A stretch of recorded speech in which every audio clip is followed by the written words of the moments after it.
Baiklah ya, kayaknya tepat ini dari rundown yang dititipkan panitia ke kami, sepertinya kita dalam posisi yang on the track, pas gitu ya. Ini kita pukul 8.01 ya. Kita akan masuk ke materi dari Mas Lea ya. Monggo aja Mas. Ya, kalau misalnya nanti pertanyaan jawab mungkin di materi bisa di 30 menit juga. Tapi kalau misalnya masih cukup, masih kurang, lanjut aja. Dimonggokan aja, disampaikan aja. Monggo Lea, waktu kami. Matur suwun Mas Putu, terima kasih teman-teman. Saya cek audio dulu Mas Putu. Suara saya bisa ditangkap jelas nih. Agak putus-putus nih barusan ini. Coba berusaha. Oh, sempat putus-putus. Oke.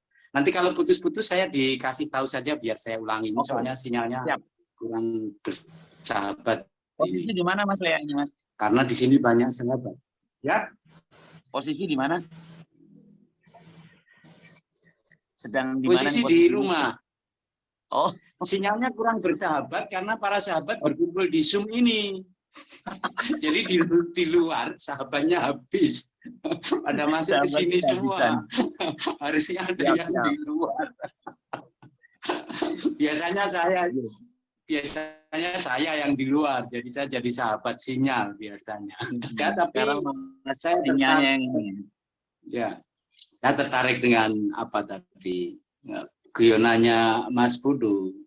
Jadi sebenarnya saya itu dulu cita-citanya itu menghafal Quran atau menghafal hadis-hadis Nabi.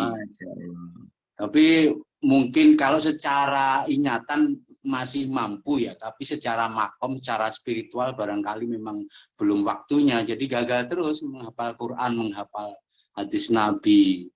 Mampunya cuma menghafal puisi.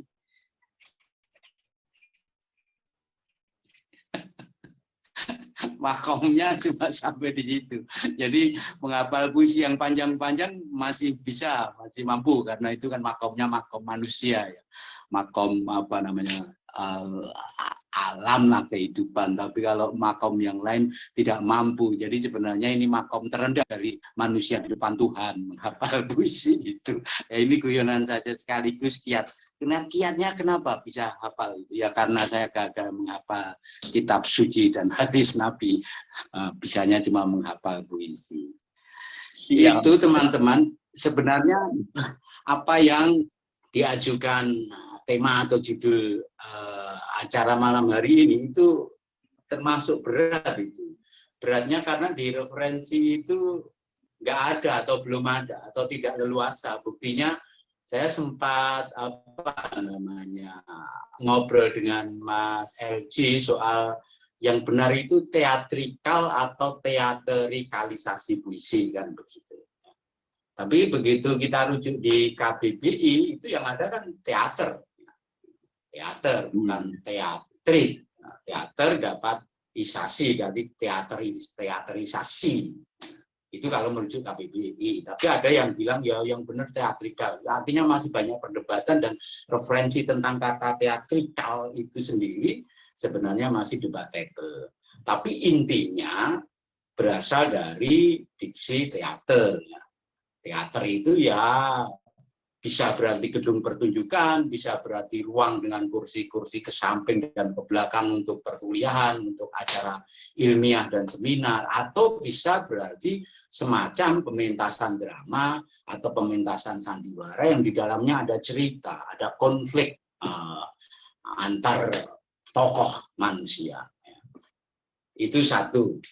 Jadi yang kedua, ini ada rancu-rancunya ini, biar menarik ya, panitia agak saya komplain tentang itu. Jadi teatrikal pembacaan, wah ini sudah overlapping menurut saya.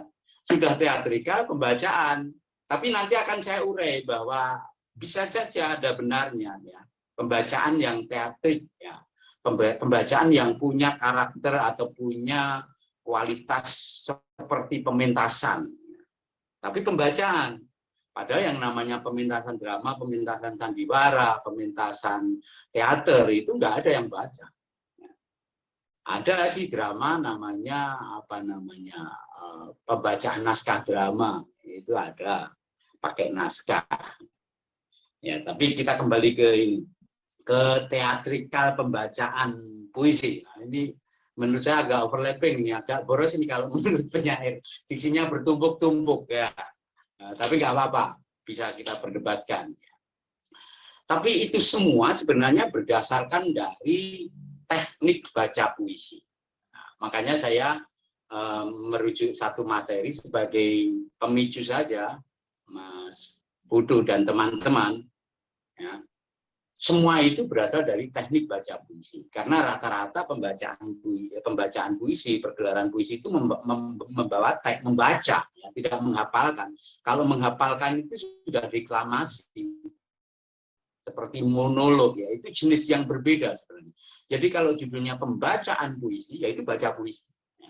Nah kalau yang saya lakukan di depan najwa, di depan teman-teman yang lain tanpa teks di panggung, itu memang sudah masuk ke pegelaran, itu bukan baca puisi, tapi memang pertunjukan pergelaran puisi, ya. Sudah pementasan, ya.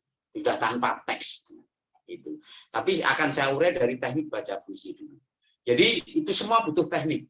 Termasuk teknik yang paling sederhana adalah teknik baca puisi. Nah, ini harus kita bedakan antara yang pertama benar tadi, next berikutnya, PowerPoint berikutnya. Kita bedakan antara puisi dan pembacaan.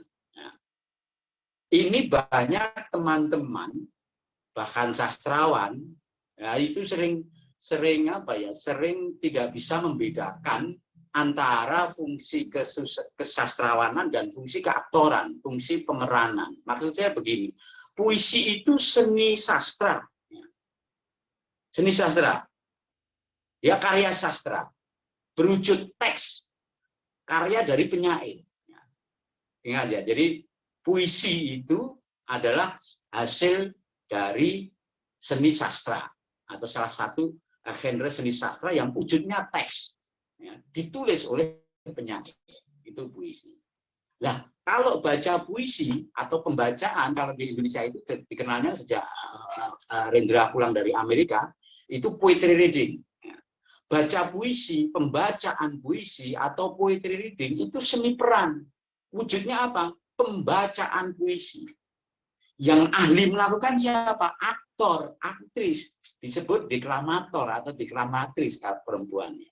Jadi kalau puisi itu karyanya sastrawan, karyanya penyair, ya, wujudnya teks, tapi baca puisi atau pembacaan puisi itu karya seni peran, karya dari aktor, ya, berwujud pembacaan puisi, ya, berwujud pemanggungan puisi. Jadi sah-sah saja, boleh saja penyair atau sastrawan yang tidak bagus membaca puisinya boleh. Karena membaca puisi, ya, itu adalah tugas aktor, itu adalah produk seni peran, bukan seni sastra.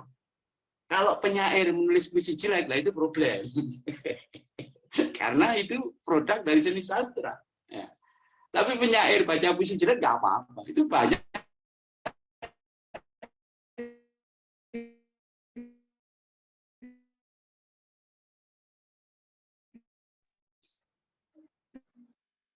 Seperti gangguan ya.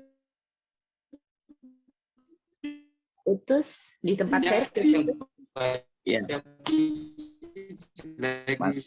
Mas Eka termasuk yang agak bagus, tapi nggak bagus-bagus amat. Dan dimaklumi kenapa? Mas Eka bukan aktris seni peran. Ya.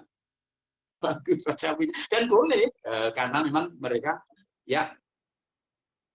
Halo.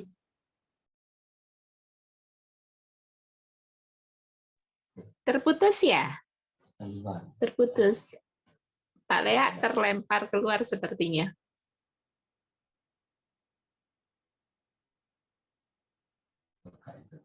Oh, sudah masuk lagi. Sampai di mana tadi, Mbak? Sampai dengan Mas Eka. Oke ya. Jadi intinya boleh penyair itu baca puisi jelek boleh karena dia bukan aktivis seni peran. Ya. Begitu juga sebaliknya. deklamator, pembaca puisi yang bagus, belum tentu dia bisa menulis puisi yang bagus kalau dia memang bukan penyair. Ya. Memang ada yang ulang-alik begitu, misalnya Jos Rizal Manua. Jos Rizal Manua itu keberangkatannya dari aktor, dari pembaca puisi yang bagus, kemudian dia masuk menulis juga akhirnya dari puisi-puisi humor dulu dia membaca puisi. Ya. Begitu juga ada yang ulang-alik penyair yang kemudian baca puisi bagus, entah karena teknik drama yang dia kuasai, misal Rendra, MH Ainun Najib. Kenapa dia baca puisi bagus? Karena dia juga belajar keaktoran, belajar seni peran. Puisinya bagus, cara baca puisinya bagus. Tapi Bang Tarji tidak belajar seni peran, tapi baca puisinya bagus. Itu stereotip. Bang Tarji itu baca puisi bagus untuk puisi-puisinya, kayak begitu, gereng-gereng gitu, mengeram-ngeram begitu. Tapi kalau baca puisi milik orang lain belum tentu. Itu bagus nggak? Bagus, bagus stereotip. Bang Jawawi Imran baca puisi bagus, ya teriak-teriak melenging-melenging begitu dulu. Kalau sekarang itu juga agak serak-serak. Jadi untuk penyair yang seni perannya, yang tidak belajar seni peran, jangan khawatir. Anda bisa menjadi pembaca puisi bagus kalau Anda menyelami itu terus-menerus, melakukan terus-menerus, sehingga menemukan teknik stereotip yang pas untuk Anda. Ya. Jadi, tapi kita kembali ke poin ini, bahwa puisi dan baca puisi itu dua jenis aktivitas yang berbeda, dua disiplin yang berbeda. Puisi itu berada di disiplin teks, jenis sastra. Pembacaan atau baca puisi atau poetry reading itu berada di seni peran. Ya. Lanjut, kemudian, lalu apa yang dimaksud baca puisi yang sebagaimana kita ketahui sekarang? Menurut saya ini, baca puisi sekarang itu intinya adalah melisankan puisi sesuai teks yang tertulis, disertai, jadi melisankan, tidak hanya melisankan, karena kalau orang Barat membaca puisi itu lucu, ya, tanpa penjiwaan, jadi datar saja. Tanya Mas Eka kalau nggak percaya, ya, datar, nggak ada pemeranan. Kalau di Indonesia ini memang khasanah seni asli Indonesia baca puisi itu sebenarnya, poetry reading itu, melisankan puisi sesuai teks yang tertulis, disertai penjiwaan dalam kurung yang terwujud dalam suara, gestur, ekspresi, acting, moving, dan mempertimbangkan blocking sehingga sesuai dengan pesan yang terkandung dalam puisi. Ini sudah masuk ke teknik pemeranan sebenarnya yang dalam kurung itu. Ada suara, teknik vokal, ada gestur itu teknik gerak-gerik tubuh, ekspresi itu teknik dari mengulah wajah, acting itu teknik dari bagaimana perpindahan persendian organ tubuh ke kiri, ke kanan, dan lain sebagainya, moving, pergerakan dan perpindahan, dan mempertimbangkan blocking. Nah, blocking itu melangkah ke kiri, melangkah ke depan, ke kanan, kemudian dengan alam benda di belakangnya, ada di sentral atau di samping kiri, dan lain sebagainya, itu ada teorinya semua. Kalau pengen fokus berada di mana, itu ada teorinya semua. Jadi, baca puisi yang kita kenal sekarang ini, poetry reading atau pembacaan puisi di atas panggung, itu memakai teknik seni peran. Ya. Jadi memakai media itu. Lanjut, asal-usulnya dari mana? Sebenarnya secara asal-usul kita punya. Ya. Negara-negara yang hidup di wilayah benua Afrika, Asia, itu asal-usulnya dari sastra lisan. Dari mantra, dari pantun, dari kidung, suluk yang diucapkan secara lisan secara langsung, tidak ada teksnya dulu, ya. Mantra terutama, ya kan? Itu kan kayak pertunjukan disertai dengan penjiwaan, ya. Itu ada secara tradisi, kita punya itu. Itulah kenapa baca puisi itu muncul di Indonesia diantaranya, ya karena kita memang punya sejarah pertunjukan sastra lisan, ya. Yang hasil karya sastra tetapi bukan dalam wujud teks tapi lisan, namanya sastra lisan. Ini juga aneh, sastra itu pasti teks kok lisan, tapi ada yang mengistilahkan begitu, ya, sastra lisan, ya. Kata-katanya mengandung kekuatan makna tersendiri tetapi bukan dituliskan dulu, ya, tapi diucapkan secara langsung. Termasuk tradisi penyair di Arab zaman dulu. Penyair di Arab dulu itu tidak dituliskan tapi langsung dilisankan. Setelah bagus baru dituliskan dan ditempelkan di Ka'bah, ya, dipuja-puji banyak orang. Sastra syair-syair yang bagus ditempelkan di sana, ditulis. Tapi awalnya bukan ditulis, dilisankan dulu. Ada tradisi itu. Nah, tradisi itu menjadi bagian dari asal-usul poetry reading tadi. Atau asal-usulnya dari declaim, ya, declaimer, ya, melisankan karya sastra atau deklamasi, ya, istilahnya. Itu melisankan karya sastra disertai dengan lagu atau intonasi tertentu.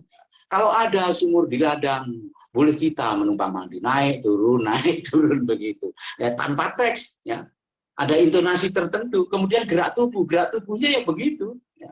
Deklamasi namanya. Nah, itu asal-usul yang kedua. Asal-usul ketiga, ini yang agak punya pengaruh banyak di yang namanya pembacaan puisi sekarang kita ini. Ya. Namanya poetry reading. Itu adalah salah satu oleh Rendra selain mini drama. Jadi Rendra sepulang dari Amerika tahun 69 dapat beasiswa untuk belajar drama di Amerika, pulang itu bawa 2 produk baru kontemporer, mini kata, drama mini kata, dan poetry reading. Ya.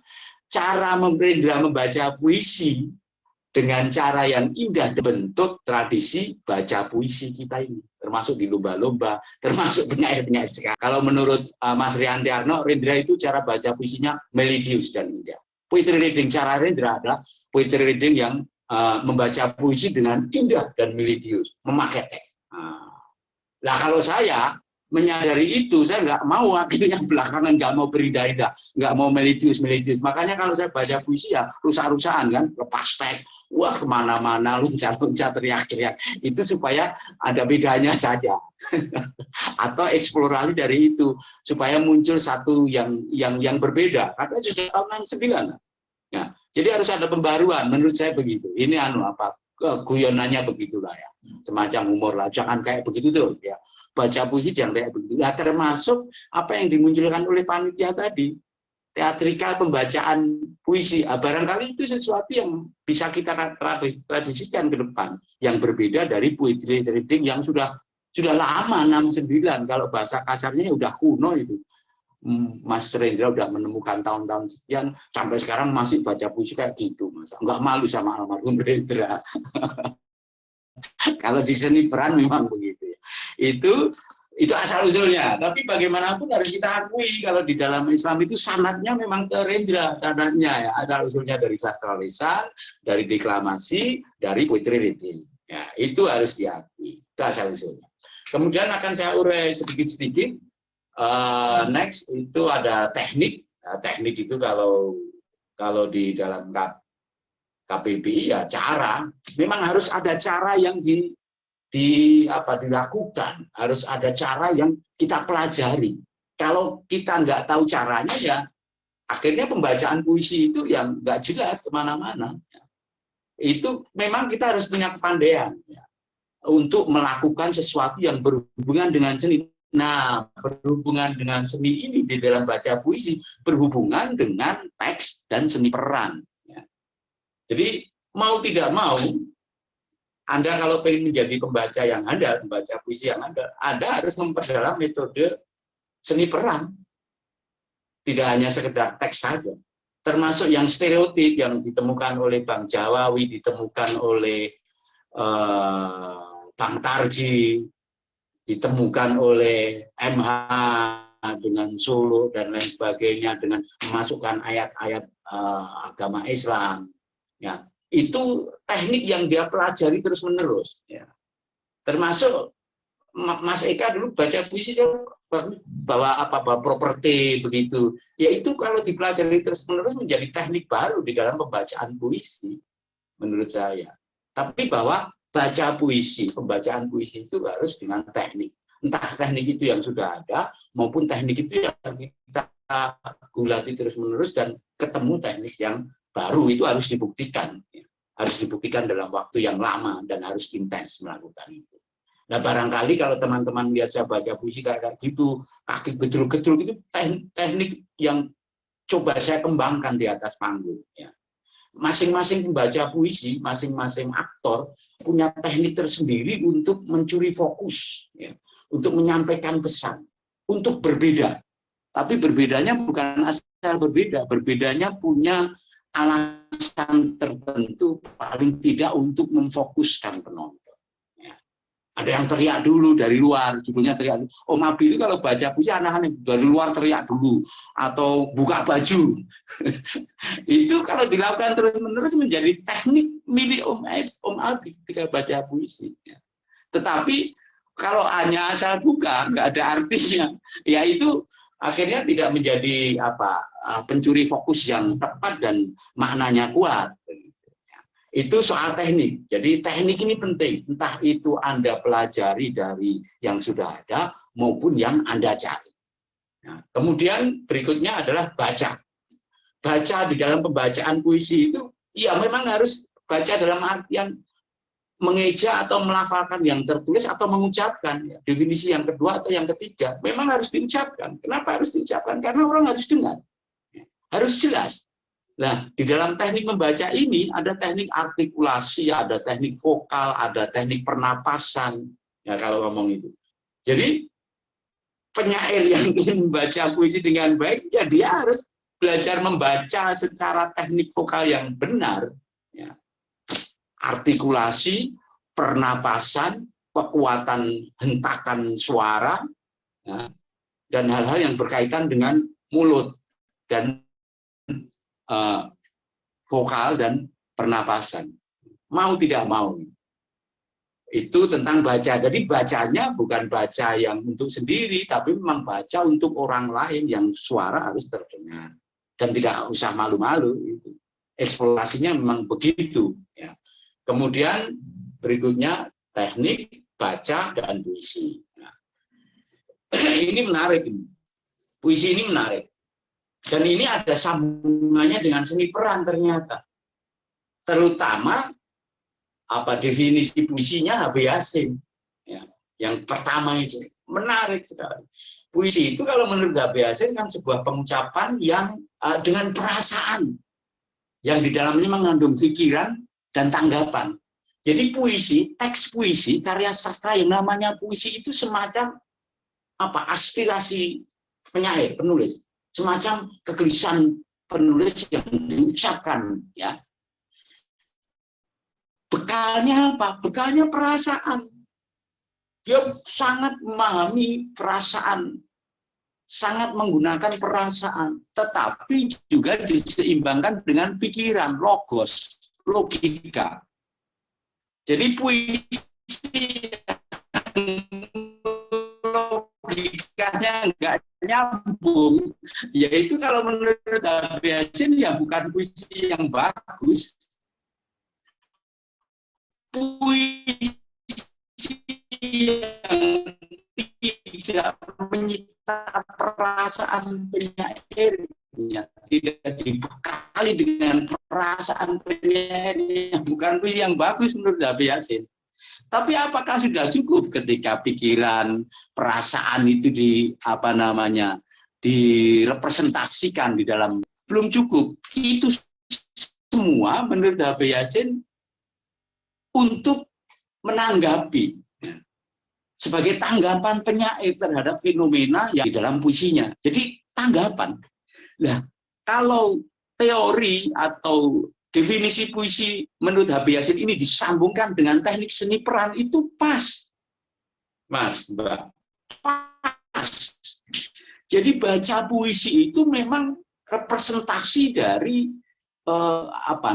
teks yang diucapkan dengan penuh perasaan, tetapi juga dengan pertimbangan.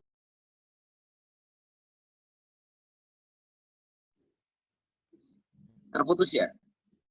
Iya Kak, putus lagi. Mas Sosial, ya, belum masuk ya, belum kembali ya. Belum, sebentar. Coba. Oke, sambil mengingatkan lagi teman-teman, nanti ada door prize setelah sesi ini. Semoga pertanyaannya dari materi ya Ibu Is atau Bang? Tuh. Boleh, Ya. boleh nanti ya, boleh Ya. dari panitia. Ini sudah masuk. Sebentar, saya hilang lagi. Halo. Oh ya, sudah masuk. Oke.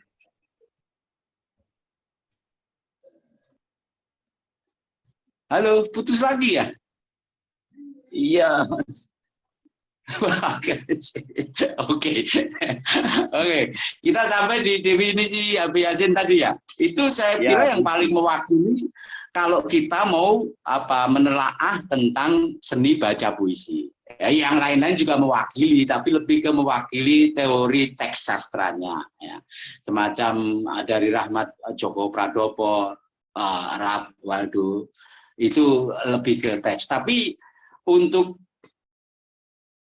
menguliti teknik peran baca puisi, saya kira teorinya Habib Yasin ini relatif nyambung ya. Jadi pengucapan dengan sebuah perasaan yang di dalamnya mengandung pikiran-pikiran dan tanggapan. Ya. Ini match lah dengan seni peran yang dipakai untuk teknik baca puisi. Ya. Itu tentang puisi. Kemudian kalau kita sambungkan konstruksinya, ya, konstruksi jadi baca puisi itu apa? Atau teknik baca puisi itu apa? Ya itu disambungkan antara teori teks puisi dengan teori seni peran. Kalau di sini ya cara menyajikan puisi lewat pelisanan. Nah, pelisanan itu teknik seni peran yang didukung oleh unsur-unsur seni peran. Ya. Meliputi dalam kurung itu seni peran, udah penafsiran, penjiwaan. Di dalam drama itu ada yang namanya bedah naskah atau analisa naskah drama. Itu dilakukan sebelum aktor, sutradara, atau grup teater memainkan naskah. Di dalam baca puisi juga begitu. Tidak bisa langsung semena-mena nggak pakai penafsiran gitu, nggak ada. Ya ada bisa, tetapi kalau itu sudah jagoan betul, sudah jawara betul, itu penafsirannya itu berjalan sambil ketika dia baca. Ya. Jawara-jawara baca puisi, aktor-aktor yang bagus itu, dia baru kali itu menerima teks puisi, seketika itu juga dia melakukan penafsiran dan penjiwaan. Nah, kalau melakukan penjiwaan sih gampang, asal kita tahu teks makna dari setiap kata puisi, kita sudah langsung mengaliri penjiwaannya, penafsirannya udah bisa. Ya. Dan jadi unsur-unsur seni peran meliputi unsur dalam, penafsiran, penjiwaan itu unsur dalam, unsur kerja otak dan analisa psikologis dan lain sebagainya, dan unsur luar. Unsur luar itu apa? Unsur luar itu unsur yang tertangkap oleh mata indera penonton, ya, oleh panca indera penonton, vokal, ekspresi, gestur, acting, moving, blocking, yang tertangkap dan terdengar. Ya. Jadi kalau di dalam teori keaktoran, aktor itu dibekali dua kekuatan, kekuatan dalam dan kekuatan luar. Kekuatan luar itu yang tertangkap oleh panca indera penonton, kekuatan dalam itu tidak tertangkap, tapi dia yang memotivasi munculnya kekuatan luar. Apa itu? Kerja otak, kerja hati, kerja penafsiran, kerja penjiwaan. Membaca puisi, itu dua hal itu harus dikuasai, memang harus dikuasai. Ada yang menguasainya secara langsung, terus-menerus, itu ada yang menguasainya harus dengan hal-hal latihan-latihan tertentu. Itu teknik baca puisi. Ya, ini fisik puisi ini untuk menganalisa itu tadi, untuk menganalisa penafsiran, ya ada tipografi, diksi, imajinasi, dan apa namanya kata konkret, bahasa figuratif, verifikasi, itu kan soal-soal penafsiran yang memperkuat penafsiran dan nanti memunculkan penjiwaan. Ya. Lanjut ini sudah lolos semua ini. 1 SKS saja ini kalau penyair fisik puisi itu. Kemudian batin puisi. Nah, batin puisi itu meliputi apa namanya pokok pikiran atau tema, rasa atau feeling, sikap penyair terhadap tema. Nah, sikap penyair terhadap tema itulah yang diwakili oleh pembaca puisi terhadap penonton ketika dia membaca puisi di atas panggung. Nah, sikap penyair terhadap pembaca atau nada itu diwakili oleh pembaca puisi. Jadi pembaca puisi memang harus menyelami batin puisi, harus menyelami sikap penyair terhadap pembaca, sikap penyair terhadap tema, harus menyelami maksud dan tujuan atau amanat, mau tidak mau. Karena itu bekal untuk mendudukkan pembaca puisi di depan penonton bagaimana. pembaca puisi di depan puisi yang dia bacakan, sikap, gestur, dan aktingnya bagaimana. Ada konflik batin sebenarnya kalau pembaca puisi itu dengan puisi atau teks yang dia bawakan. Ada konflik batin, kadang-kadang dia mengambil jarak, kadang-kadang dia menjadi satu. Kadang-kadang kalau di puisi aku lirik, kadang-kadang mereka ya, di luar dirinya. Ya. Batin puisi itu teori teks, teori sastra, teori puisi yang memang itu menjadi acuan juga untuk teknik baca puisi, seni peran. Ya. Kemudian lanjut ini tadi saya breakdown dari unsur seni peran yang tadi. Ya. Jadi ada penafsiran, penjiwaan, itu bagian dalam, kemudian vokal ekspresi, gestur acting, moving, blocking, dan lain sebagainya. Itu teori-teori di dalam seni peran yang kalau diterapkan di dalam pembacaan puisi dibagi menjadi dua wilayah, wilayah dalam dan wilayah luar, wilayah yang tertangkap panca indera. Wilayah dalam itu item 1 dan 2, yang lainnya itu wilayah luar, wilayah yang bisa ditangkap oleh panca indera penonton. Itu unsur seni peran. Kemudian ini ragam teknik. Teknik baca puisi itu macam-macam. Yang sering kita lihat itu teknik konvensional, ya. Yang poetry reading, yang baca puisi lomba, itu konvensional. Artinya memang sudah begitu, sudah ada. Ya. Kemudian stereotip yang tadi saya sebutkan gayanya Bang Tarji. Bang Tarji itu baca puisi apa ya, tetap gereng-gereng gitu. Ya. Air mata, tumpah darahku. Baca puisi orang lain juga gitu. Bang Jawawi Ibran juga begitu. Baca puisi orang lain juga begitu. Tapi Rendra, baca puisi miliknya Rendra dengan baca puisi miliknya Khairil beda. Sama-sama bagusnya, sama-sama indahnya, tetapi karakternya beda, masuk ke dalam puisi masing-masing. Itu teknik ya, kenapa bisa begitu? Ya yang tadi yang Bang Tarji, Bang Jawawi itu teknik stereotip, bagus nggak bagus untuk Bang Tarji baca puisinya Bang Tarji. Ya. Bang Jawawi baca puisinya Bang Jawawi, ya stereotipnya begitu bagus Bang Jawawi. Tapi kalau Bang Jawawi baca puisi orang lain belum tentu begitu. Ya. Belum tentu. Menurut saya ini. Saya juga bilang sama Bang Jawawi itu stereotip bagus ya. Dan teknik itu juga dikenal dan itu nggak apa-apa, sah, boleh. Ya. Kemudian ada teknik eksploratif. Ya. Teknik eksploratif itu yang menggali lebih dalam, menggali lebih luas lagi kemungkinan-kemungkinan selain dari konvensional dan stereotip, termasuk yang diajukan oleh panitia ini, teatrikal pembacaan puisi. Ya. Pembacaan puisi tetapi ada aura-aura dramanya, ada aura-aura teatriknya, teaternya. Ini teknik eksploratif, ya. Kemudian ragam puisi. Kalau tadi ragam teknik baca puisi, kalau yang sekarang ragam puisi. Ragam puisi yang biasa dipakai di dalam pembacaan puisi itu puisi kamar dan puisi auditorium.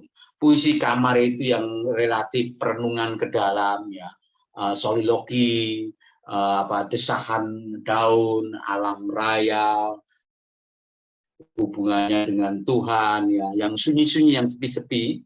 Dan puisi auditorium itu puisi yang semangat, gegap gempita, puisi kritik sosial, protes. Om Abi itu kalau baca puisi auditorium bagus sekali itu, eksploratif dia masuknya, aneh-aneh, teatrikal banget. Lepas baju, teriak, pakai topeng apa, itu teatrikal. Ya, masuk wilayah itu. Itu biasanya cocok untuk puisi-puisi yang auditorium, puisi-puisi yang kritik sosial, puisi-puisi yang protes begitu. Tapi kalau puisinya Khairil Anwar, Tuhanku dalam termangu aku masih menyebut namamu, pakai teriak-teriak, ya itu nggak pas, tekniknya nggak pas, ya. Itu ragam puisi yang bisa ditelaah, dipelajari, kira-kira puisi ini cocoknya dibacakan dengan teknik yang bagaimana, ya. Sekarang ragam peruntukan, jadi Anda baca puisi itu untuk apa, itu juga harus diperhitungkan, ya. Kalau untuk apresiasi, ya semacam sekarang ini, untuk Zoom, untuk audiovisual dalam artian pertemuan dengan Zoom kayak begini, ini agak susah. Kalau kita memakai teknik eksploratif itu agak susah memang. Mau tidak mau itu ragam peruntukannya ragam peruntukan apresiasi saja. Ya. Kemudian ada ragam peruntukan yang untuk lomba. Itu ukurannya ketat.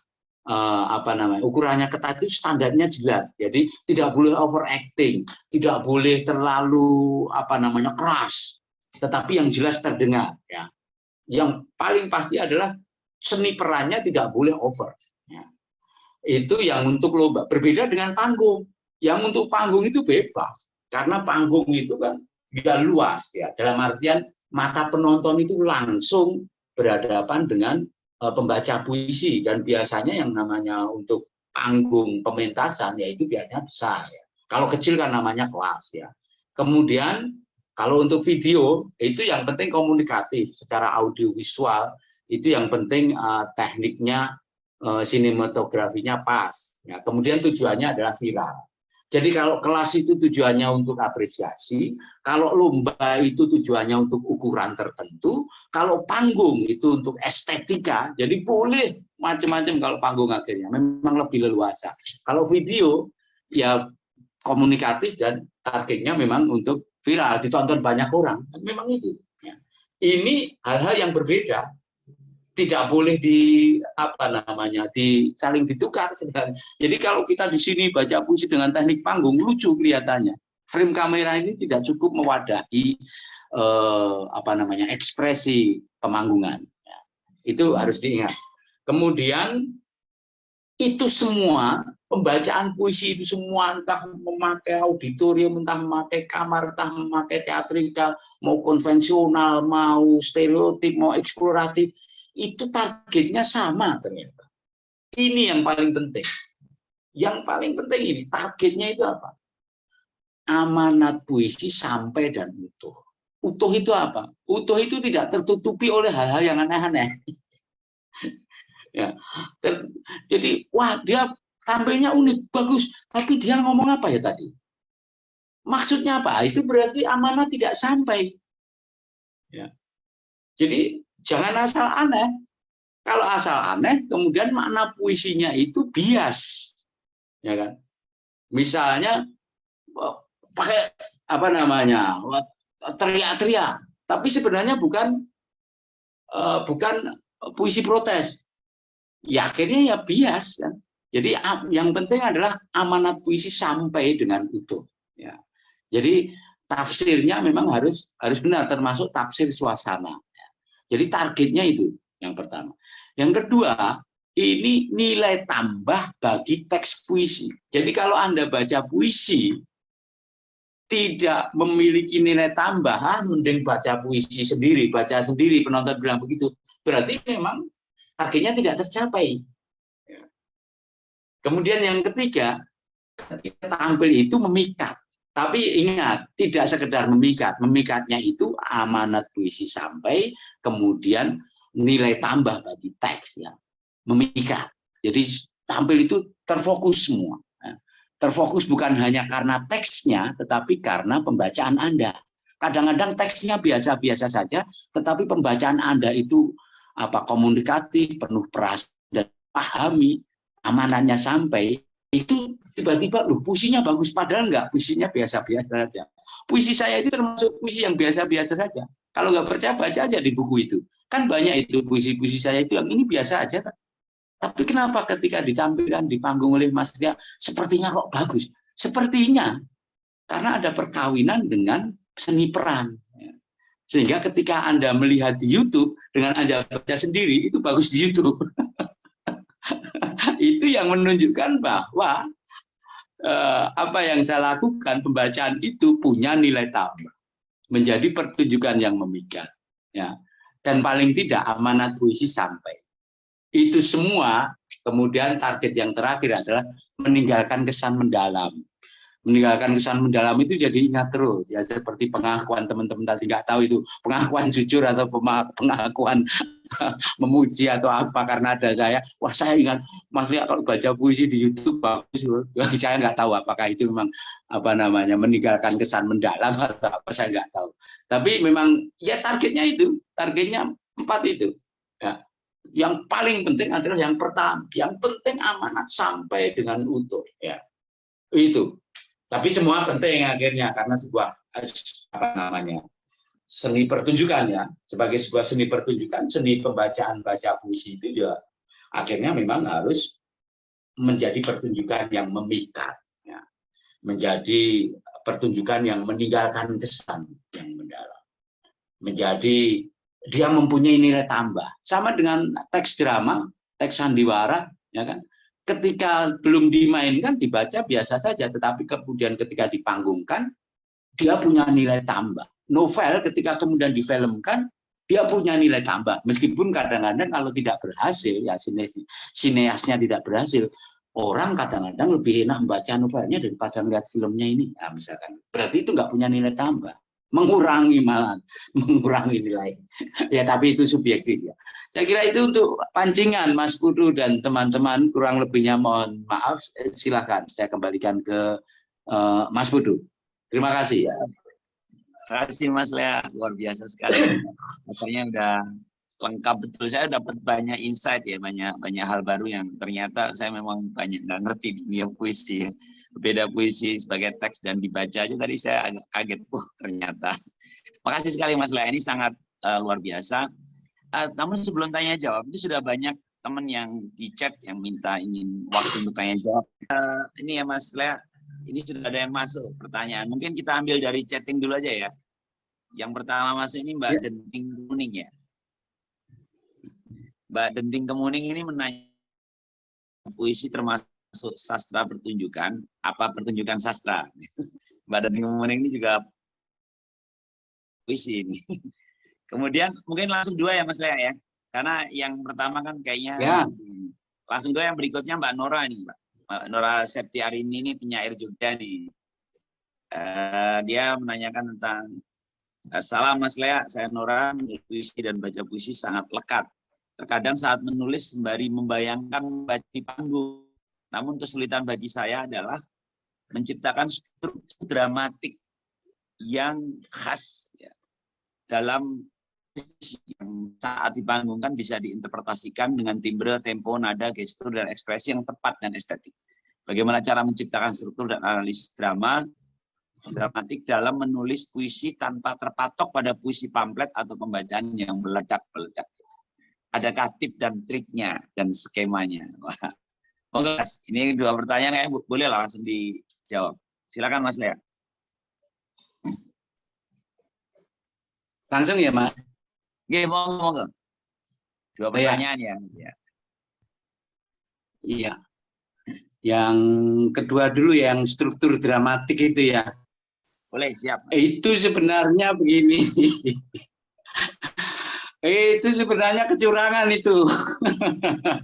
Kecurangan dalam artian positif ya. Jadi naskah drama dengan naskah puisi itu memang dua hal yang berbeda ya. Satu itu kalau naskah drama ya itu memang butuh penguasaan menyusun struktur dramatik secara runtut, secara sistematik begitu. Itu kalau merujuk ke pengertian atau definisi puisinya Waldo itu udah nggak masuk. Maksudnya kalau Waldo itu kan mendefinisikan puisi itu mengajarkan sebanyak mungkin dengan kata-kata sesedikit mungkin. Nah, itu yang nggak mungkin struktur dramatik diadopsi di situ, di definisinya Waldo.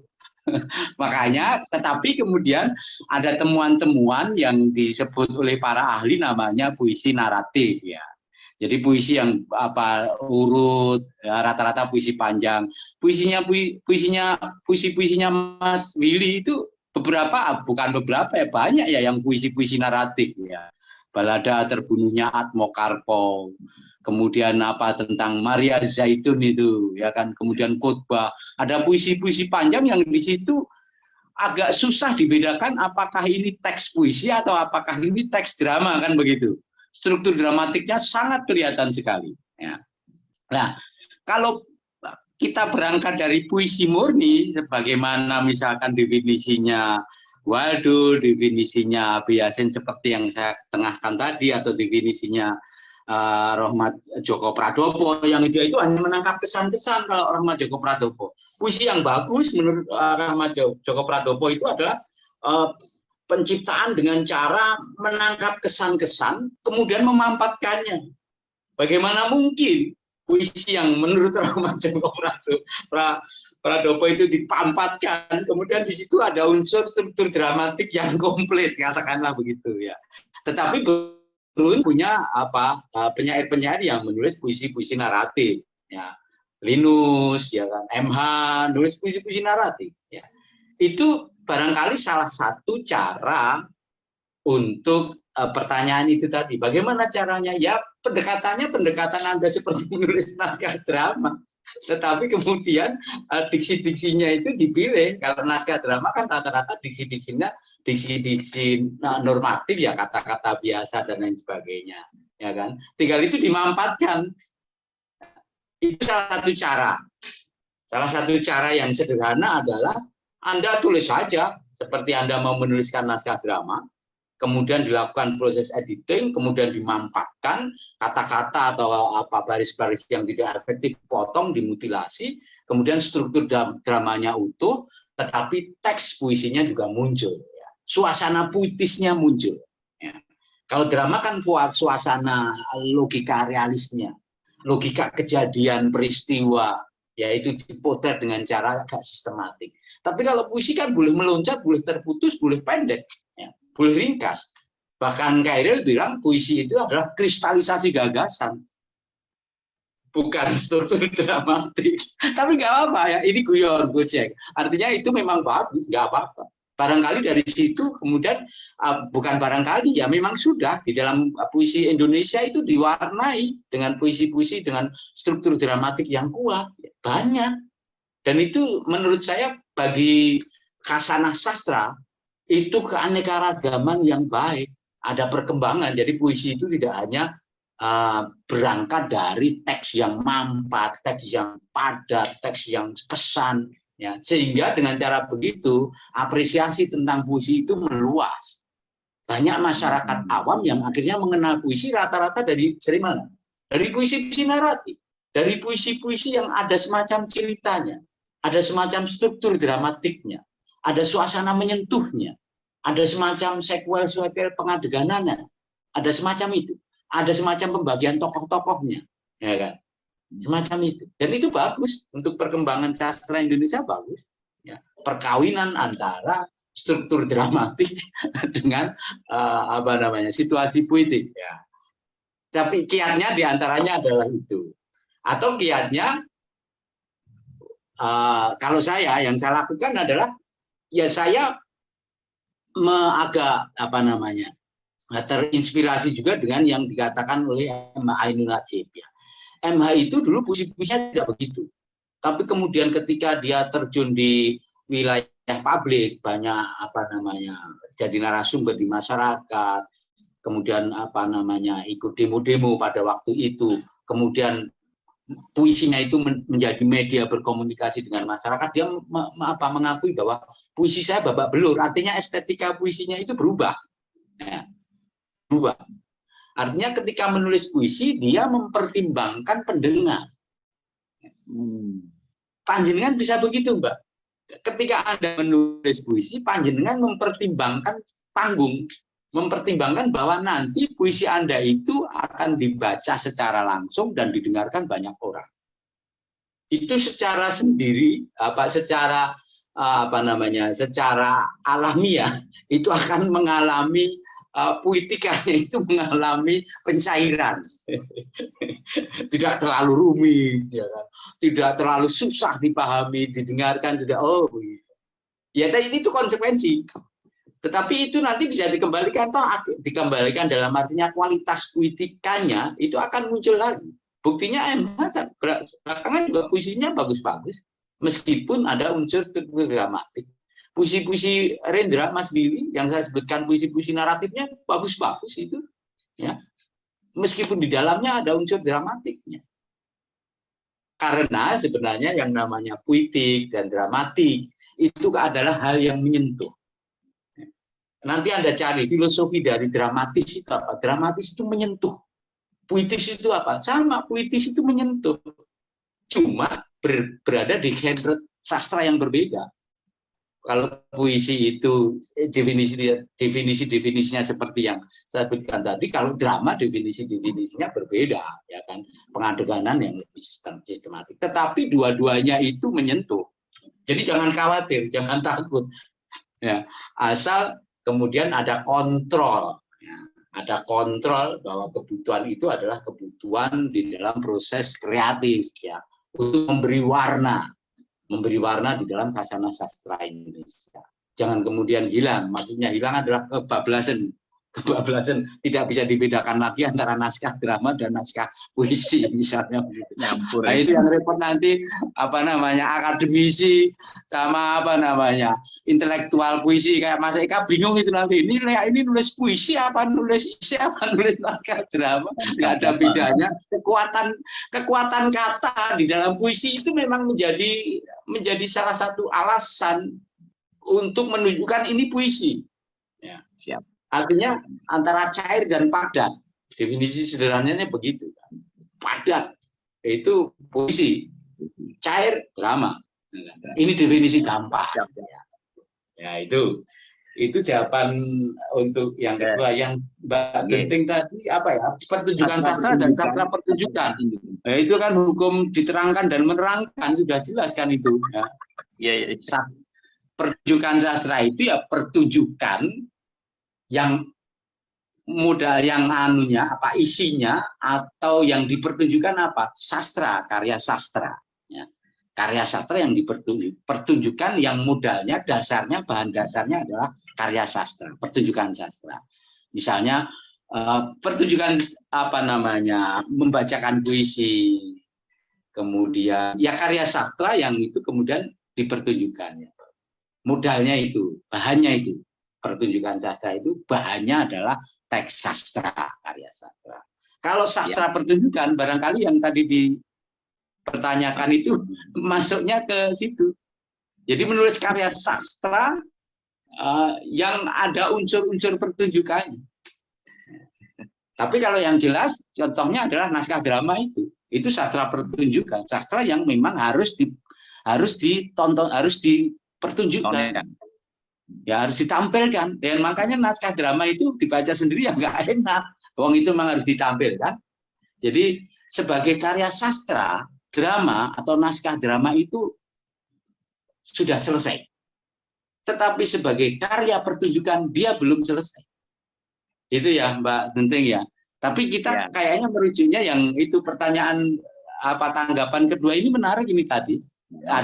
Ada korelasinya dengan yang dipertanyakan Mbak Genting. Nah, kita penyair berangkatnya dari situ. Saya kira itu Mas Budu. Siap, makasih Mas Lea. Ini di chatting banyak juga pertanyaan, tapi ada yang sudah mengangkat tangan di Zoom langsung ya. Mungkin yang pertama aja saya ini ya. Pertama itu Mas Vero Ronaldo. Mas Vero mungkin mau langsung menanyakan langsung dengan Mas Lea, monggo. Suara saya terdengar, tapi wajahnya belum terlihat. Grogi sama Mas Budu itu kayaknya.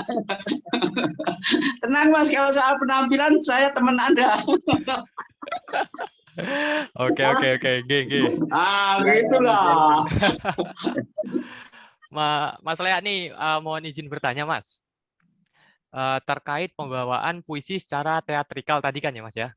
Nah, di dalam dunia seni peran itu kan ada yang namanya pembawaan monolog Mas. Yang ingin saya tanyakan ya, terlepas dari naskah atau teks ya, dari kedua puisi sama monolog itu, apa ada pembeda dalam pembawaan kedua jenis karya tersebut Mas? Puisi secara teatrikal sama pembawaan monolog. Mungkin dari energinya atau dari intonasinya gitu. Soalnya jujur aku punya background teater, jadi sedikit-sedikit paham tentang monolog. Nah, saya bingung ini terkait pembawaan puisi secara teatrikal itu kan apa dibawainnya juga seperti pembawaan monolog juga gitu, Mas Lea. Terima kasih. Ya, makasih Mas. Monggo Mas Lea, langsung dijawab. Wah, Nyambung. ini lengkap ini Mas Budi, saya grogi ini, ternyata ada aktor juga ini di sini. Aktoran, Pak. Jadi begini, saya agak menulis sedikit ya, nanti saya diingatkan ya Mas aktor ya. Jadi kalau di dalam seni peran itu ada monolog, ada monoplay, ada solilogi. Jadi itu semuanya adalah bermain peran sendiri ya. Monolog itu berdasarkan dari berdialog sendiri. Jadi dulu ada dialog-dialog panjang di dalam drama, kemudian didialogkan oleh seorang aktor sebagai tokohnya. Itu menarik. Di dalam di dalam satu naskah drama itu ada dialog panjangnya dan itu menarik ternyata. Nah, kemudian itu diambil menjadi pertunjukan sendiri, namanya monolog. Ya. Jadi monolog itu berdialog sendiri. Ada yang disebut juga solilogi. Solilogi itu seorang aktor mendialogkan kegelisahan-kegelisahan tokohnya, tetapi tentang perenungan-perenungan si tokoh itu. Tentang perenungannya, cita-citanya, perjalanan hidupnya, harapan-harapannya, apa yang dialami, solilogi sendiri. Nah, ada yang namanya monoplay, disebut monoplay. Monoplay itu adalah satu aktor yang memainkan banyak tokoh. Main sendiri. Ya, misalkan yang dilakukan Mas Butet ya. Mas Butet memerankan tokoh A, memerankan demonstran, kemudian dia berubah peran menjadi polisi, berubah peran menjadi koruptor. Itu satu aktor memainkan banyak tokoh. Nah, itu namanya monoplay. Ya. Kalau monolog, ya itu satu aktor memainkan satu tokoh. Solilogi juga begitu, tapi lebih ke tematik perenungan ke dalam. Ya. Nah, puisi itu sebenarnya juga monoplay. Kan apapun puisinya itu dibacakan sendiri kan ya. Dibacakan sendiri. Jadi dia bermain sendiri, berperan sendiri, atau tampil sendiri. Itu namanya monoplay sebenarnya. Cuma tradisi itu diawali oleh Rendra, namanya poetry reading, membacakan puisi sendiri dan pakai teks. Kalau monoplay, monolog, solilogi nggak pakai teks. Dialognya hafal betul, totalitasnya ada. Tetapi kalau pakai teks, namanya poetry reading. Kalau nggak pakai teks, namanya apa? Deklamasi. Ini soal bahan saja sebenarnya. Tapi sama-sama disebut bermain sendiri atau tampil sendiri. Pembaca puisi ya tampil sendiri. Kecuali dia bisa baca, kemudian ayo baca keroyokan bareng-bareng gitu. Ya. Tetapi sebenarnya ini soal bahan saja. Kalau monoplay, monolog, solilogi, itu bahannya adalah naskah lakon, ya, drama. Tapi kalau baca puisi, ya, deklamasi dulu bahannya bukan puisi, malah semacam cerita, ya, semacam cerita tanpa teks, ya. Tapi ya menurut saya sih bagus ada puisi yang kemudian dimainkan pakai properti, pakai penjiwaan, pakai kostum dan lain sebagainya seperti monolog, tapi teksnya teks puisi. Nah itu disebut apa? Kalau disebut apa itu urusan akademisi sama teori sama kaum teori kan ya. Itu urusannya akademi. Kita urusannya adalah bikin aja. Ya. Tapi kemudian pertanyaannya menarik ini menurut saya. Pertanyaannya, bisa nggak puisi dimainkan seperti drama, naskah lakon, monolog yang dimainkan oleh aktor? Nah kenapa nggak bisa? Bisa. Ya, bisa. Nah, penanggap ini saya kira bisa melakukan itu. Jadi lengkap, tidak ada di batasan-batasan yang menghimpit pembacaan puisi. Jadi caranya bagaimana? Caranya sama seperti ketika kita membedah atau menganalisa naskah monolog. Ya, itu dari semua sisi dibedah, termasuk dari sisi artistik. Rata-rata pembaca puisi atau penampil puisi sendiri yang tanpa teks atau semacam monolog dengan bahan puisi itu kemudian tidak berpikir sebagaimana aktor monolog. Dia harus berpikir blocking, berpikir ekspresi, berpikir karakter.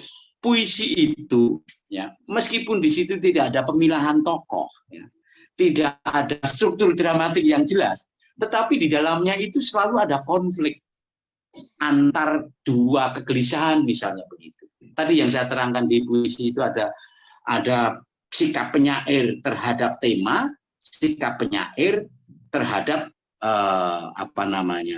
terhadap pembaca, ya kan? Jadi bahkan ada teori kalau di dalam naskah drama, yang namanya drama itu pasti ada konfliknya. Tidak ada drama yang tidak ada konfliknya. Puisi juga begitu. Ya. Tapi konfliknya halus kadang-kadang. Ya. Ya. Misalnya tadi Pelangi Cinta. Itu kan konflik antara pelangi yang itu merepresentasikan warna-warna, itu hanya bias-biasnya saja. Dikonflikkan dengan cinta Ramadan, misalnya begitu. Misalnya puisi Bunda tadi, tanah air bisa di mana-mana, di segala. Tetapi Bunda cuma satu cuma. Itu konfliknya antara apa? Antara tanah air dan Bunda. Loh, iya kan? Tanah air bisa di mana-mana. Tapi Bunda hanya satu. Bunda hanya satu. Jadi ada secara batiniah di satu puisi itu strukturnya pasti ada sesuatu yang dibenturkan oleh penyair. Nah, itu harus dianalisa. Kemudian kalau di dalam naskah atau di dalam monolog, permainan monolog, itu semacam representasi peralihan peran, ya, atau peralihan dua batin yang berbeda. Saya kira ini bisa 3 SKS, nanggap sendiri nanti Mas aktor itu. Siap. Makasih, Mas. Saya kira itu sebagai awalan, ya menarik ini. Iya, Mas. Terima Nah, kasih. Saya mulai awalnya. Gimana, Mas? Ya, saya mulai khawatir. Mas Fero ada yang mau ditanggapin? Cukup. Nggak apa-apa, cukup. Terima kasih Mas Lea ya. Oke, siap. Ya, saya agak terjepit di waktu nih, Mas Lea. Tugas moderator ini kan menjaga agar waktu tercukupi semua, sementara banyak pertanyaan. Saya makmum Mas Putu aja. Saya makmum Mas Putu. Oh, siap. Ini masih ada 2 yang bertanya. Saya mungkin minta bantuan Mas Haryo dan Mbak Ayu Lestari untuk bisa menyampaikan pertanyaan dengan singkat dan padat, biar nanti terjawab dua-duanya. Yang ada di chatting nanti kita coba ya. Kalau masih bisa kita jawab. Mas Haryo, monggo Mas Haryo. Mas Haryo Seno. Selamat malam, Mas Lea, Mas Putu. Kita Malam. bertemu di sini, Mas Lea. Belum sempat Ya. ke Solo. Mas Lea ini guru saya, ini inspirator saya ini. Dulu tahun awal 90-an beliau yang ngajari saya main drama di zaman SMA, Pak. Mas Lea di SMA 2, saya SMA 14. Ya. Terima kasih. Jadi terkait ilmu baca puisi ini sebenarnya teknik-teknik yang disampaikan Mas Lea ini sama persis apa yang saya terima dari Mas Lea secara praktek puluhan tahun yang lalu. Saya ingat sekali pernah ikut lomba baca puisi Mas Lea, pakai teknik Mas Lea yang kejutan dari luar tadi. Walaupun nggak menang sih, tapi paling nggak sudah mengejutkan juri dan para penonton. Dan saya sebenarnya waktu itu dimarahin sama waktu itu Mas Pamuji ya. Pamuji saya yang ngajarin saya. Nggak boleh ikut lomba puisi itu, Mas Lea. Kamu nggak cocok tuh vokalmu buat lomba baca puisi. Kamu itu cocoknya buat panggung. Nah, itu Mas Lea. Mungkin yang saya tanyakan, bagaimana perbedaannya? Maksudnya saya kan disebut adalah pembaca puisi panggung. Padahal saya juga pengen ikut lomba dong. Nah, itu gimana cara antisipasinya? Terus yang kedua nih, tadi saya tanyakan di chat juga nih. Kalau kita baca puisi kita sendiri, ketika kita baca salah syair, mungkin kita sendiri memaklumi nih, kita mungkin bisa improvisasi. Tapi kalau misalnya saya baca puisi Mas Lea nih, panggung, ternyata kepleset satu kata atau 2 kata, itu sah nggak sih? Dan bagaimana mengantisipasinya? Kalau orang yang hafal, mungkin kalau puisi-puisi yang terkenal kayak Khairil Anwar, orang kan pasti hafal nih, salah itu ada syair yang salah baca. Nah, kalau ada orang-orang yang teliti seperti itu kan berarti kan saya merasa bersalah ini, salah membacakan puisi orang. Itu bagaimana antisipasi dan apakah ada aturan harus persis plek membaca itu untuk membaca puisi itu? Itu udah kalau pertanyaan. Terus satu lagi Mas Lea, saya mohon doa restu nih. Saya akhir minggu ini mencoba ditugaskan untuk membaca monolog Saya baru pertama kali nih membaca monolog di panggung. Tadi ini sebenarnya mau saya tanyakan juga, ternyata sudah ditanyakan Mas Vero, ya udah kayaknya saya sudah mendapat paling nggak ilmu. Di depan Bu Sri Mulyani lagi ya Mas. Oh iya, di depan Bu Sri Mulyani. Sama Mas Putu besok Jumat tuh Mas lihat Mundo Aris tuh kami berdua bisa sukses dan tidak melakukan kesalahan panggung istilahnya. Sementara itu Mas Lea, makasih. Ya, makasih Mas Aryo. Langsung ditanggepin atau kita dengarkan Mbak Ayu? Langsung aja. Langsung dulu ya, Mas Budu ya. Oke, monggo. Ini senior apa namanya, pendekar-pendekar membaca puisi yang bagus ini. Mas Aryo ini kalau baca puisi juga dahsyat. Saya tahu, saya sering intip apa namanya video-video pembacaan puisinya. Ya. Itu kalau yang tadi ditanggapi Mas Aryo, itu soal ukuran, Mas. Ya, tapi kan itu ukuran dulu ya. Kalau ukuran sekarang sih Mas Aryo udah paham lah itu. Memang kalau untuk lomba itu tadi di ragam peruntukan itu saya singgung sebentar itu, kalau lomba itu ada peragam peruntukan kelas, lomba, panggung, dan video belakangan ya. Kalau untuk lomba itu memang ukurannya ukuran yang jelas, ukuran juri. Tapi ukuran tertib biasanya. Ukuran tertib itu ya tidak boleh neko-neko, tidak boleh bereksplorasi dengan spekulatif ya. Kalau panggung memang itu kekuasaan orang yang berada di panggung. Tapi kalau lomba itu ukurannya jelas, juknisnya jelas.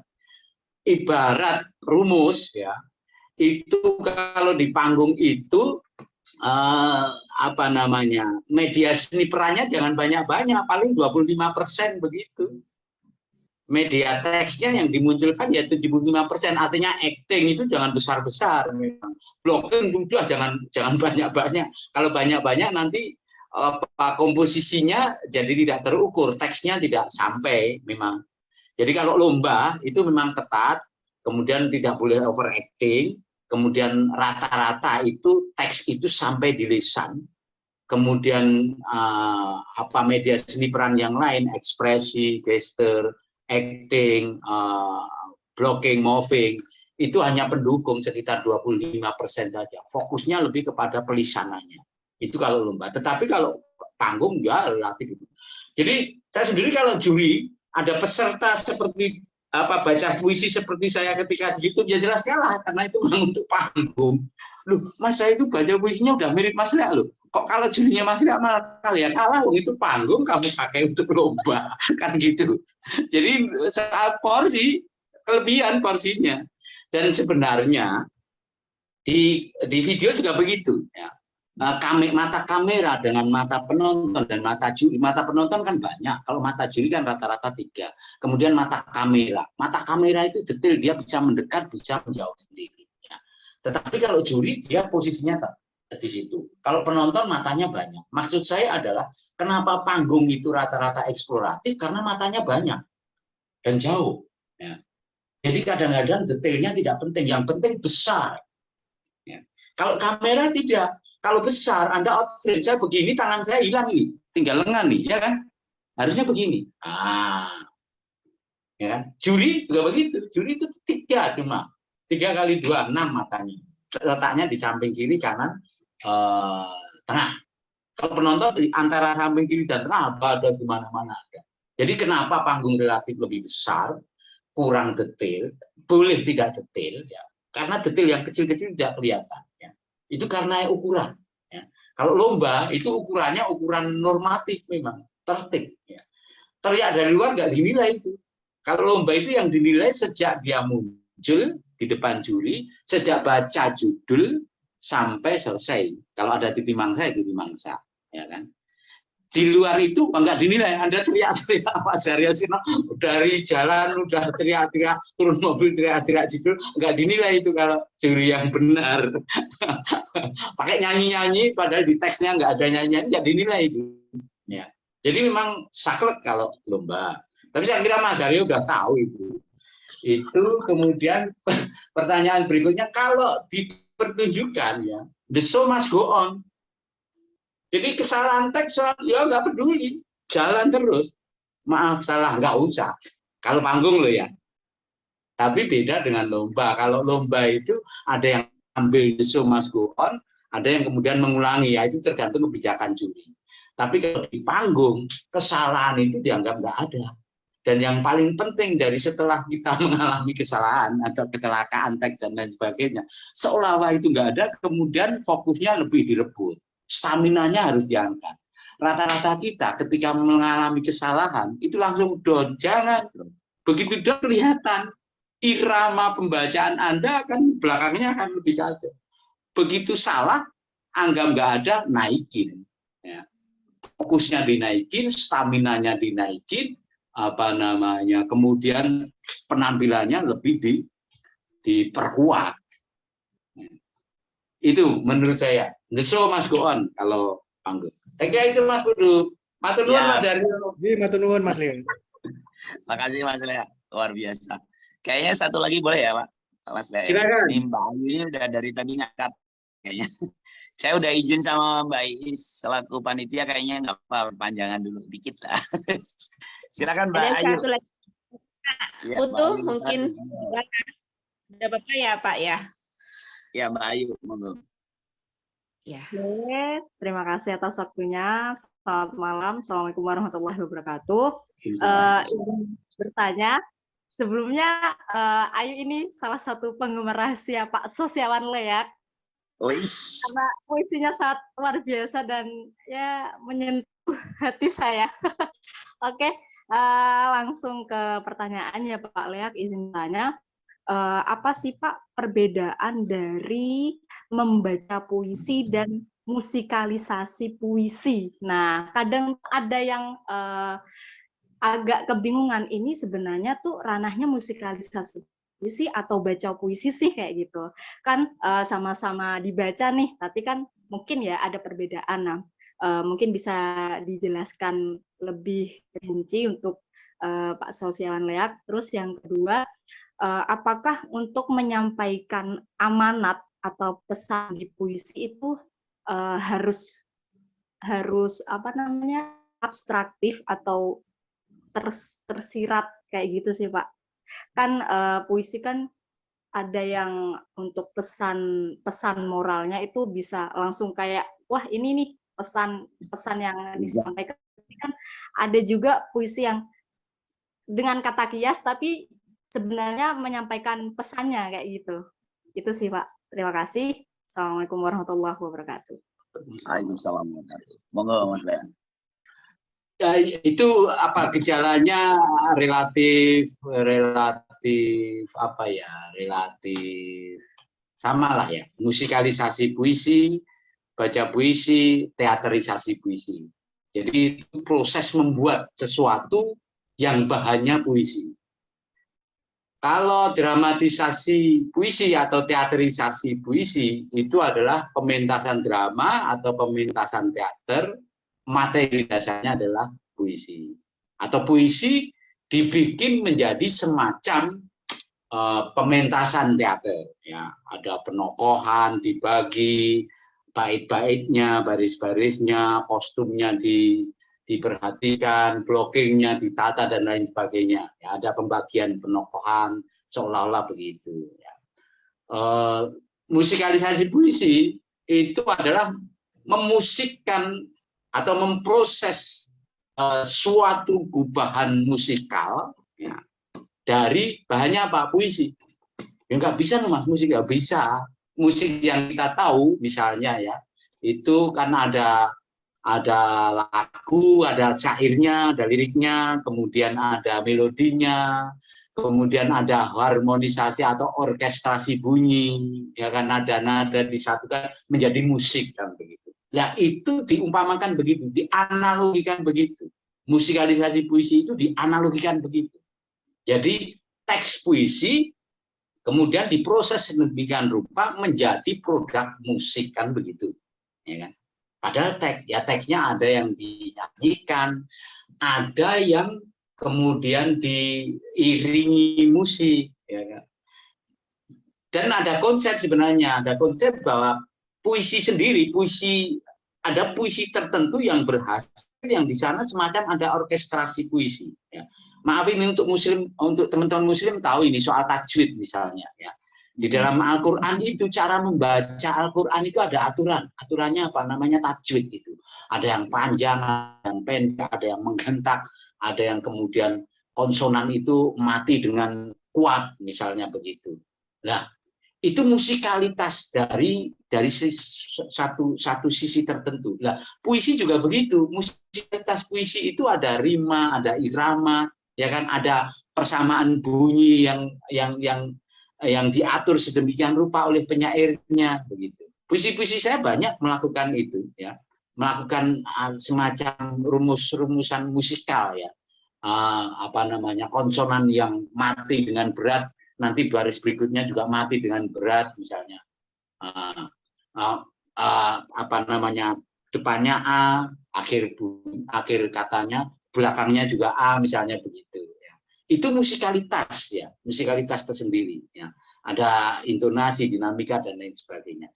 Nah, jadi sebenarnya tepat juga, bisa juga ketika puisi diolah menjadi musikalisasi puisi. Ya. Cuma bedanya dengan baca puisi, pembacaan puisi yang normatif, yang seperti yang tadi kita obrolkan, ya, misalkan yang normatif, yang semacam lomba atau untuk apresiasi, itu bertumpunya kepada pelisanan, ya, pelisanan puisi. Maksudnya lebih kepada vokal, kepada suara, ya. Ekspresi mendukung saja. Ya. Nah, musikalisasi puisi intinya adalah teksnya itu bagaimana diwujudkan dalam sebagai atau diperlakukan sebagai lirik lagu. Tapi tidak selalu loh ya, karena definisi musik itu bukan, musik itu kan terdiri dari macam-macam. Di antaranya adalah lirik. Ya. Lirik itu bagian dari musik, bagian dari pendekatan musikalitas. Ya. Bisa saja baca puisi kemudian diiringi musik, tapi itu sebenarnya lebih ke belum kuat musikalisasinya. Sebenarnya musikalisasi yang kuat adalah bagaimana teks puisi itu tidak lagi menjadi teks, ya, tetapi dia menjadi unsur musik. Paham ya, Mbak, maksud saya? Nah, cara yang paling sederhana memang rata-rata selama ini kelompok-kelompok musikalisasi itu melakukan musikalisasi dengan cara merubah teks puisi menjadi semacam lirik lagu. Tapi harus dibedakan ini, bedanya lagu dengan musikalisasi puisi harus dipertimbangkan. Kalau musikalisasi puisi dengan lagu, ya ngapain diistilahkan musikalisasi puisi, ya kan? Beda, ya memang harus beda, istilahnya beda. Musikalisasi puisi dengan lagu dangdut ya beda, dengan lagu kasidah ya beda, dengan lagu rock ya beda. Meskipun lagu rock, lagu dangdut itu diambil teksnya seperti puisi, tapi dia ditulis dengan kesadaran untuk menjadi lirik lagu. Ketika orang menulis lirik lagu, itu sudah diperhitungkan dengan ketukannya, sudah diperhitungkan dengan notasinya. Tetapi ketika orang menulis puisi, dia tidak memperhitungkan itu, tidak memperhitungkan bahwa puisi ini nanti menjadi lirik lagu. Tetapi banyak penyair ketika menulis puisi, dia itu memasukkan unsur-unsur musikalitas di dalam puisi. Apa itu? Rima, irama, ya kan, intonasi, apa namanya, dinamika persajakan, persancakan. Itu saya kira bedanya puisi dengan lirik lagu. Siap. Makasih Mas Lea. Ya. Saya sambungkan langsung dengan ini boleh Mas Lea? Ada pertanyaan Mas Jumadi di chatting dari Purwadadi. Dia cerita bagaimana kolaborasi puisi dengan lukisan. Nah, ini tekniknya seperti apa ini sekalian, kalau musikalisasi kan dengan musik, ini sekarang bagaimana dengan lukisan? Ini ternyata banyak orang-orang nakal di sini ya. Tapi jangan khawatir. Nakal dan gila itu memang apa namanya, kunci kreativitas. Kalau Anda nggak nakal nggak kreatif. Kalau Anda nggak gila nggak kreatif. Tapi jangan gila beneran. Jadi antara nakal, gila dan kreativitas itu batasnya tipis sekali. Hati-hati, kalau nakal ya jangan nakal banget. Nanti nakal banget nggak jadi kreatif, ya kan? Gila banget ya nggak jadi kreatif. Nah, jadi itu bagian dari pertunjukan sebenarnya, ya. Kolaborasi pembacaan puisi dan lukisan. Ya, pertanyaannya begitu. Iya betul. Diajak teman Jadi- pelukis untuk berkolaborasi katanya. Ya. Itu kan kalau sebenarnya itu kenakalan-kenakalan kreatif yang masih dalam rangka mencari bentuk ya. Apakah itu hanya sensasi? Apakah itu memang nanti menjadi format yang baru bagi seni pertunjukan di Indonesia terutama, karena di Barat nggak ada itu. Ini orang-orang Indonesia, orang roda di nakal banget. Ya, itu prosesnya sebenarnya kalau melukisnya kan juga lama itu. Kalau pembacaan puisi juga, puisinya kalau ditulis ya lama, tapi kalau pembacaan puisi latihannya kan juga lama. Jadi ketika ketemu itu problemnya adalah bagaimana menyatukan semacam ya. Satu, menyatukan auranya. Apakah tema lukisan misalnya itu pas dengan tema puisinya. Yang kedua, menyatukan pertunjukannya, menyatukan visualnya di panggung. Jadi misalnya puisinya ini puisi ketuhanan ya katakanlah. Kemudian pelukisnya itu lukisannya melukis dengan cara yang ekstrim begitu. Kan ganggu fokusnya itu ya. Jadi bagaimana menyatukan aura panggung itu menjadi penting juga. Termasuk bagaimana mengatur fokus penonton nih. Ini penonton kan yang pelukis itu sebenarnya yang dilukis, yang dilihat kan proses dia melukis. Proses. Bukan lukisannya. Proses dia melukis. Ya lukisannya tentu saja ya akhirnya dilihat, tetapi kan lebih kepada fokusnya proses dia melukis. Yang satu yang dinikmati penonton adalah proses puisi itu dilisankan. Jadi keduanya sebenarnya proses merangkai sesuatu karya, bukan karya itu sendiri. Ini kan semacam jam session.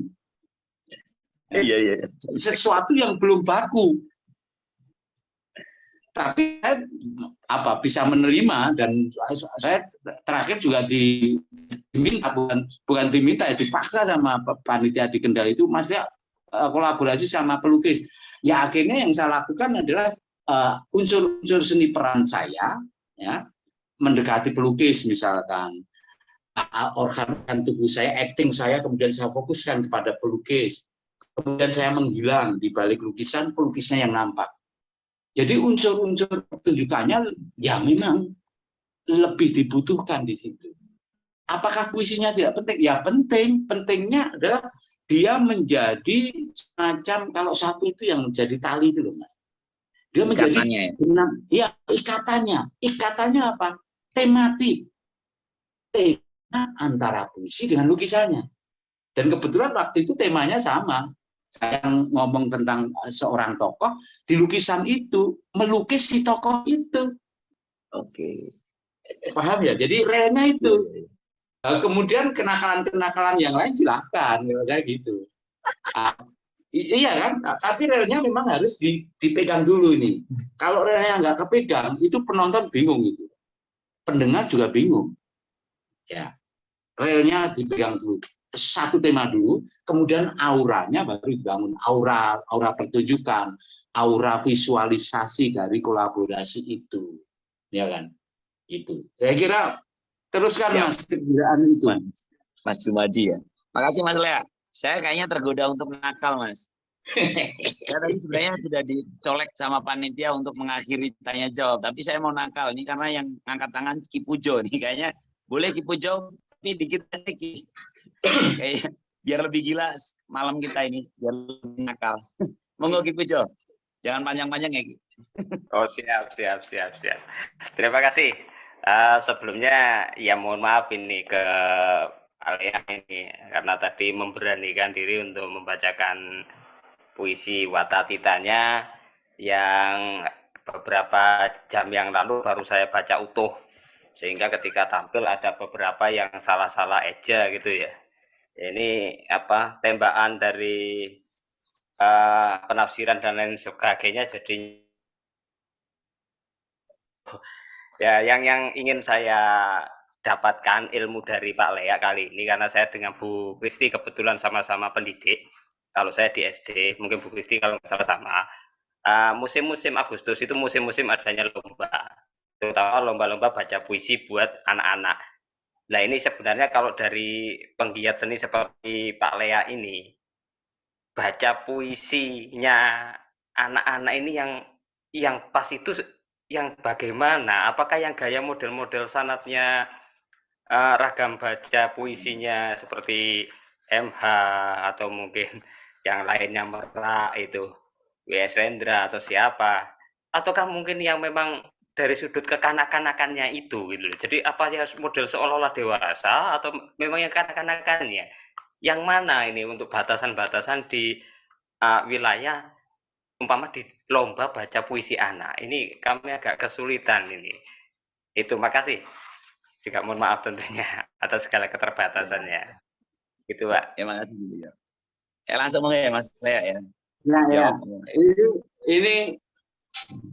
Ini agak subjektif saya, tetapi saya memang agak gelisah kalau baca puisi anak-anak itu. Gelisahnya apa? Karena selama ini saya melihat sepertinya anak-anak itu dicetak oleh pelatih-pelatihnya. Atau maaf, atau kadang-kadang dicetak oleh guru-gurunya. Gini gitu. Jadi penampilannya meskipun itu anak-anak, tetapi kayak apa namanya tidak wajar. Ya. Tidak wajar. Penampilannya bukan penampilan anak-anak. Ya, ini menurut saya selama ini ketika melihat anak-anak baca puisi di lomba-lomba itu jarang sekali yang natural. Natural. Maksudnya natural, kalau di dalam drama itu gampang itu. Kalau di dalam drama itu ada acting yang karikatural, ada acting yang realis, natural. Ya. Itu yang natural sebenarnya kalau anak-anak. Kalau untuk orang sudah akil balik, sudah punya pengalaman, akhirnya dia bisa eksploratif dan lain sebagainya. Ada pemeranan-pemeranan yang dia lakukan secara sadar, melakukan bias realisme menjadi hal yang lain, ya, menjadi surrealis, menjadi absurd, menjadi karikatural, begitu. Tapi saya jarang sekali ketemu pembaca puisi anak-anak yang natural. Jadi ya natural, anak-anak yang memahami puisi, dan memang kadang-kadang panitianya juga sih ekspektasinya terlalu tinggi. Maksudnya ini puisi untuk lomba anak-anak, tetapi pakai puisi-puisi yang itu di dunia anak tidak dipahami. Tapi rata-rata ya udahlah begitu, nanti kita benahi pelan-pelan ya. Kalau saya memang pembenahannya mulai dari teks ya. Teksnya itu teks yang dipahami oleh anak-anak, dunia anak-anak. Kemudian yang kedua, bagaimana anak-anak tampil itu ya natural. Mereka anak-anak ya yang muncul keceriaannya, muncul kepolosannya, ya kan. Bahwa teknik vokal itu memang harus sampai ke juri. Ya. Nah, rata-rata kemudian teknik vokalnya juga teknik vokal seperti aktor profesional, sehingga suaranya ini bukan lagi suara anak-anak, penampilannya begitu.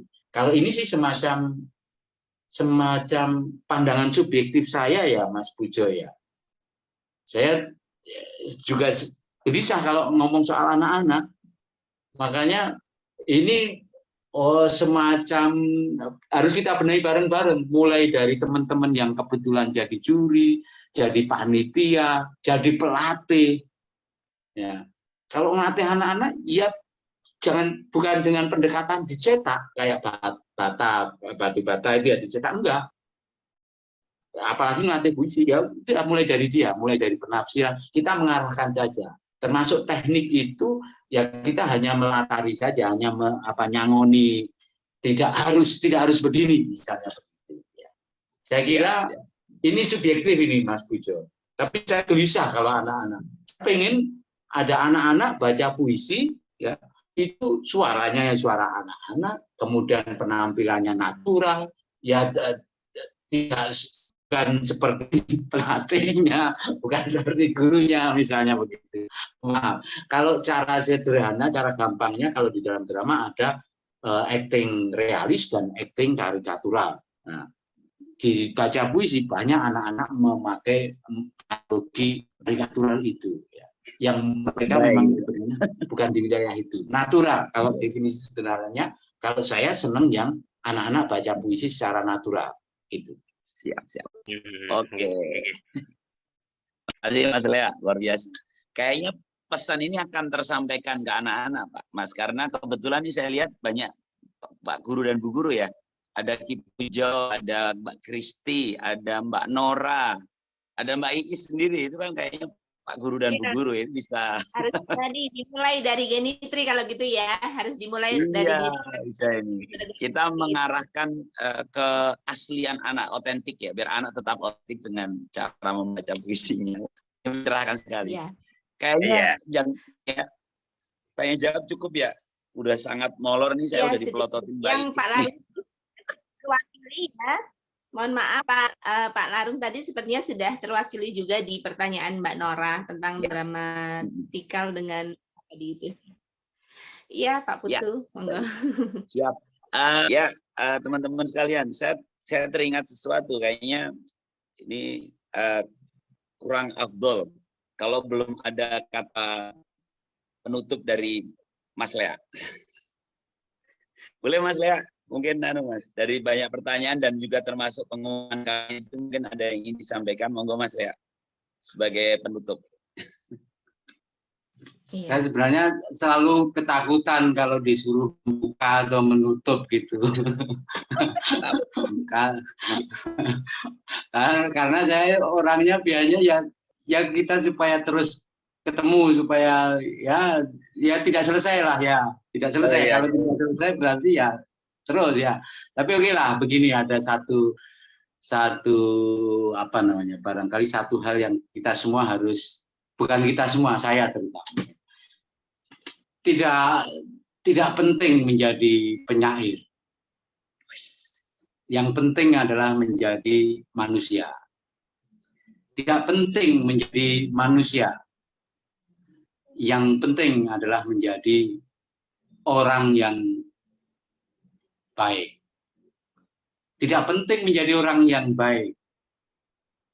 Yang penting adalah menjadi orang yang punya iman. Tidak penting menjadi orang yang punya iman. Selain keikhlasan. Saya kira itu. Luar biasa. Aduh, dalam sekali. Makasih Mas Lea, ini mantap sekali nih. Kayak langsung harus kita catat ini. Mengena banget. Makasih Mas Lea, luar biasa. Kayaknya sih ini ya, malam ini malam yang spektakuler, luar biasa. Mengenyangkan secara spiritual. Saya mendapatkan banyak ilmu dan banyak renungan. Memang ini yang membedakan bahasan-bahasan sastra dengan bahasan-bahasan pengetahuan lainnya ya. Ketika kita bicara tentang sastra itu, walaupun kita bicara tentang keilmuan, teori-teori dan sebagainya, namun tetap ada rasa yang tertinggal gitu. Dan ini mungkin ini yang kita rindukan dalam acara-acara seperti ini. Setiap kita ngobrolin beginian itu, nanti sampai mau tidur kayaknya masih kepikiran ini. Apalagi kata-kata terakhir yang Mas Mas Lea tadi dalam banget. Mentoknya ikhlas ya Mas ya. Kita menekuk diri kita. Siap-siap. Ya mungkin itu ya Mbak Iis ya. Ada yang disampaikan atau mau foto bareng? Kita lupa ya, aku nggak ngajak foto bareng. Foto bareng. Iya, salam dari Yaudah, Bapak. kita nyalain kamera dulu. Salam dari Bapak Genitri, terutama untuk anggota-anggota Genitri.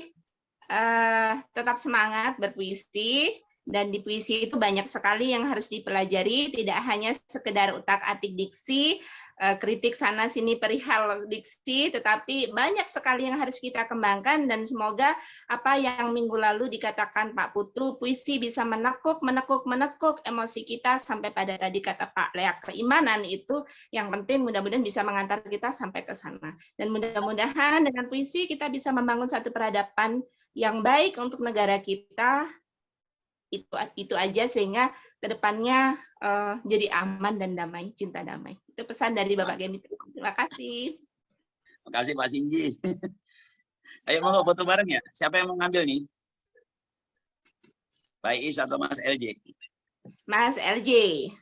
Silakan. Saya juga ngambil sih di sini. Oke, Bu. Spotlight-nya di mana juga? Ya. Monggo deh. Terima kasih Mas Lea atas penjelasannya tadi tentang saya baca puisi dan berkolaborasi dengan teman saya yang melukis gitu. Terima kasih sekali, sangat bermanfaat. Baik. Ayo, Tadi siap. ya. Kita foto. Agak Ada Itu seperti ini Pak, 4 jari. Persahabatan. Tapi kan literasi. Gimana? 4 jari. Oh gini. Oh Iya. gini. 1, Oke. 2, 3. Ya. Lagi. 1, 2, 3. Iya. Terima kasih. Mohon pamit teman-teman, Mas Putu, Iya, terima Mas. kasih. Mbak Kristi, terima kasih. Mas LG, teman-teman, terima kasih. Assalamualaikum. Waalaikumsalam warahmatullahi wabarakatuh. Sehat selalu. Pak Andi. Siap, Mas. Kala kami meninggalkan tanah air pada tanggal 1 April yang lalu, kami menyerahkan keselamatan negara, tanah air, dan bangsa ini kepada seluruh rakyat Indonesia. Selama kami di luar negeri, kami memperhatikan benar-benar segala kejadian-kejadian di Terima tanah kasih air. semuanya. Dan kami Terima kasih memperhatikan semuanya. pula segala Jadi boleh perjuangan, lihat ya, izin ya. segala sikap daripada Ya, rakyat ya. Indonesia untuk Udah mempertahankan malam, makasih semuanya, Mas. keselamatan daripada tanah air dan bangsa. Terima kasih semuanya. Oke, Izin, semuanya. Mas. Makasih, Thank you Mas. semuanya.